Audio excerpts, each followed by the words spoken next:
أولا السلام عليكم ورحمة الله تعالى وبركاته كسو دوادا جوغلا ميديا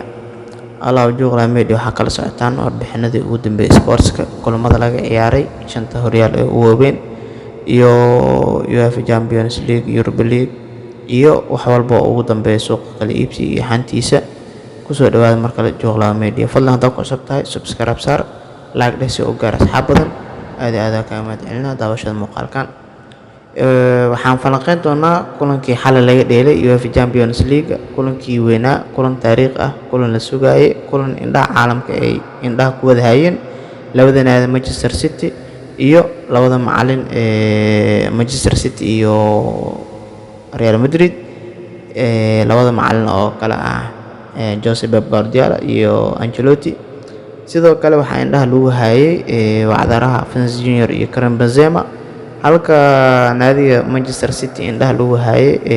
xidig khadka dhexe ee kooxda Manchester City iyo xulka Belgium Kevin De Bruyne run ahaantii kulanka markuu bilowday ilaa markuu dhamaaday xamaasadiisu ahaa kubad furan weerar celis waxaa shabaqa bilaabay oo furay xidiga reer Belgium Kevin De Bruyne kubad oo ka helay saaxiibkiisa Riyad Mahrez sidoo kale meesha ma ku ekaanin isla daqiiqada kadib daqiiqadii 11aad in taafila waxaa imaaday gooshii labaad ee dhanka Manchester City waxaana shabaqa gaarsiiyay xidig Gabriel Jesus kubad oo ka helay saaxiibkiisa Kevin De Bruyne oo goolka horena dhaliyay kana caawiye ka noqday sidoo kale waxaa mar kale la milacsaday shabaqa Manchester City kadib markii xidiga weerarka uu ciyaaro xidiga reer Brazil Vinicius Junior oo shabaqa gaaray wuxuuna ka dhigay 2 gool iyo gool sidoo kale ciyaarta meesha ma aysan ku sii ekaanin waxaa la aaday half time kubad oo labada dhinac ahayd kadib markii 45 daqiiqo ay soo dhamaatay iyo daqiiqad lagu daray sidoo kale markii la soo laabtay waxaa mar kale garoonka ka bilowday daqiiqadii waaliga ahaa 45 daqiiqo oo aan la maleysan karin wax dhici doonay wax kale naadiga Real Madrid ayaa mar kale gool laga dhaliyay kadib markii xidiga Bernardo Silva xidiga reer Portugal iyo xidiga Manchester City dhexda ugu dheelo kubad abuuraha ayaa shabaqa gaaray kadib markii 3 gool iyo gool oo ka dhigay walow ciyaarta intaas ay ku sii ekaanin oo naadi walba weerar ay qaaday iyo weerar celis oo ahaa waxaa imaaday gool aan la filaynin gool orod ku dhehnaa gool maskaxeed wate oo dhaliyay xidiga Vinicius Junior kadib markii uu qalad oo galay xidiga reer City Fernandinho ayaa kubad laga orday waxaa shabaqa taabsiyay Vinicius Junior saasna wuxuu ka dhigay 3 gool iyo 2 gool walow ciyaarta meesha ay ku sii ekaanin oo xidiga Fernandinho qaladkaas lagu galay gool inaba aad ahayn oo la soo orday kadibna uu caabiyay waxaa shabaqa taabsiyay xidiga reer England xidiga uu yiri Pep Guardiola xidig taydiisa la mid ah oo da'yar ah waliga ma aan soo hogaaminin waa xidiga Atletico jirka ee Phil Foden kubad uu Fernandinho soo laaday ayuu madax la haleelay saasna ciyaartu waxay ku noqotay 4-2 ciyaarta meesha ma aysan ku sii ekaanin Real ma aysan istaagin weerar iyo weerar celis maadaama uu ahaa kulanka sidaas awgeedana waxaa imaatay gool kulaad uu galay xidiga reer Spain ee Faransa ka soo guuray Emerick Laporte kadib markii kubadda gacanta ugu dhacday garsoorahan wuxuu dhigay rigooro sidaasna waxaa gool ugu bedelay rigoorada xidiga muslimka ah xidiga aan baryahan imaamadiis leeysan karin xidiga ku tashanayso Real Madrid ahna kabtanka kulankaas xidiga Karim Benzema ayaa shabaqa gaaray kadib markii gool kulaad uu u bedelay gool kulaadkii loo dhigay gool u bedelay ciyaarta sidaasna waxay ku noqotay 4-3 ciyaarta ayaa mar kale la filayay in goolalka la dhaliyo la weeraro la kala ordo laakiin ma aysan dhicin ciyaarta ayaa ku soo dhamaatay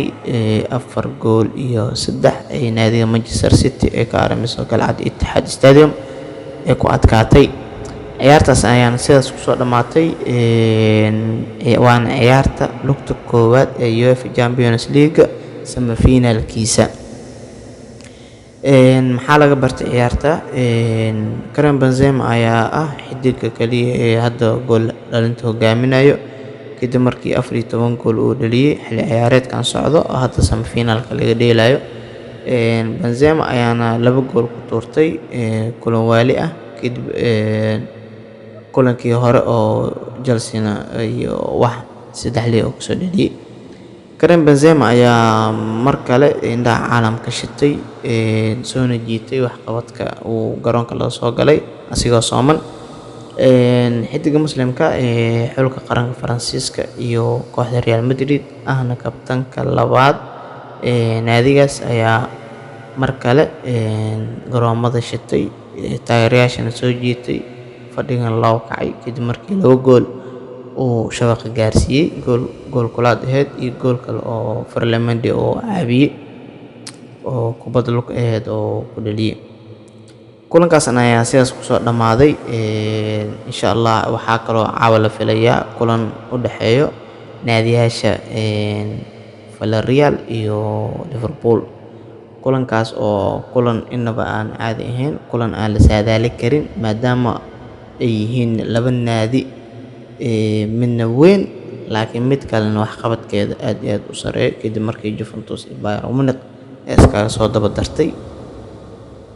Naadiga Villarreal ayaa nasiibkeeda iyo waxqabadkeeda la filayaa in ay Liverpool kala hortagto. Sidoo kale Liverpool oo iyadana baryahan aan la qaban karin oo weeraryahaanadeeda ay shidan yihiin sida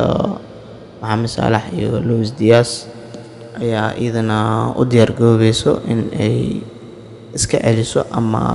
kubad fiican ay la wadaagto naadiga semifinalka soo gaartay ee kasoo jeedo cariga Spain Villarreal.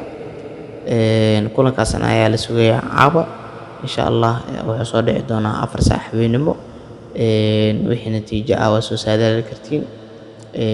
Aad iyo aad ayaan mahad celina daawashada muuqaalkan. Waxaa halas ugu bixinaa falanqeynteena fadlan subscribe saar like dheh soo gaar asxaab badan. aad iyo aad u mahadsantahay qof walba uu daawanayo muuqaalkan. Sidoo kale haddii aan fiirino 1 iyo 2 kulamada kulamayaan idin suuxanta suuqa kala iibsiga waxaa la filayaa in Real Madrid ay ganacsi weyn ay ka sameyn doonto suuqa kadib markii ay heshiis afka la gaartay xidiga Antonio Rudiger ka tirsan naadiga Chelsea. Sidoo kale waxaa la soo warinayaa in Luka Modric oo heshiis is-afgarteen naadiga Real Madrid heshiis 1 sano ah oo ilaa 2023 oo kusii joogayo Santiago Bernabeu. Sidoo kale Vinicius Junior ayaa la sheegayaa in uu asina oo heshiis la gaaray naadiga Real Madrid heshiis oo ilaa 2027 oo ku saxiixayo qandaraaskana lacagaha loo kordhin doono. Sidoo kale Real Madrid anigoo ka bixin waxaa la sii sheegayaa in asina uu heshiis saxiixayo Eder Militao xidiga daafaca ugu dheelo xidiga reer Brazil ayaa asina la soo warinayaa in sida Vinicius Junior uu heshiis u saxiixi doono heshiis gaaraya ilaa 2027. Sidoo kale heshiisyadaas ayaa la filayaa. Waxaa kaloo oo hanta suuqa kala iibsiga ka mid ah George Jelin ayaa hadlay oo dhahay waan ka fariisan doonaa kubadda cagta dhanka national teamka xulalka markii aan dheelo kulanka ugu dambeeyo kulan la wada sugayo kulan big match ah Super Cup la dhihi karaa laakiin walow uu yahay kulan saaxiibtinimo kulankaas oo u dhaxeeyo naadiyaasha Italy iyo Argentina. Kulankaas ayuu ku qeexay kulankiisa ugu dambeeyay uu dheelo xulka Italy kulankaas oo loogu dheeli doono galcada Wembley wadanka UK Ingiriiska. Sidoo kale waxaa la soo warinayaa in xidiga kooxda Villarreal daafac ugu dheelo Pau Torres ayaa lala xiriirinayaa naadiyaasha ugu waaweyn ee qaaradda Yurub sida Manchester City, Real Madrid, Manchester United sidoo kale Chelsea ayaa iyadana dalab ugu soo gudbisay xidiga Pau Torres, walow la leeyahay waxa uu ka qayb qaadan doonaa dib u dhiska Manchester United iyo Erik ten Hag. Erik ten Hag ayaana dalbaday macalinkaas, waxaana lagu sheegayaa in heshiiskiisa lagu burburi karo 55 malyan ilaa 60 malyan. Sidaas ayaana xidigaas suuqa lagu soo sheegayaa. Sidoo kale Robert Lewandowski ayaa la sheegayaa in heshiiskii uu Barcelona ku aadi lahaa uu cagta marinayo naadiga markii uu Bayern Munich cariir geliyay oo Sanaliero oo daldalayo. Naadiga Bayern Munich ayaana mar dhow go'aan ka gaari doonta heshiiska xidiga Lewandowski. Lewandowski ayaana doonaya in uu mar ka dego Nou Camp Stadium waddanka Spain, gaar ahaan waddanka goosodka magaalada Catalonia. Sidoo kale official waxaa la sheegay in uu Ronaldo Araujo oo saxiixay heshiis gaaraya ilaa 2026, waxaana lagu dhawaaqi doonaa Jimcaha soo aadan hadduu Ilaahay idmo, sida aan kasoo warinayo ama aan kasoo xiganayo Fabrizio Romano. sidoo kale waxaa baryahan suuqa xantiisa haysto xidiga kooxda Manchester United safarka ka ah Paul Pogba, kadib markii uu gabi ahaanba ka baxay meesha ay ku wada xiriireen ciyaartooyda WhatsApp-ka naadiga Manchester United, kadib markuu lafti ka qaatay oona yiri nasiib wacan, waxaan filaa in naadiga aan ka tagi doono. Pogba ayaana si sarbeeb iyo si cad buu u sheegay in uu ka tagi doono naadiga Manchester United. waxaa intaas kusoo gabagabi doonaa muuqaalkani. Haddii aan wax qaladnay waa karaale ahaada. Fadlan haddii aa muuqaalka dhammaadkiisa la soo gaartay, fadlan subscribe saar, like dheh si uu gaar asxaab badan, share tan uga caawi haddii hore u joogtay. aad iyo aad waa mahadsantihiin. Assalaamu calaykum waraxmatullahi.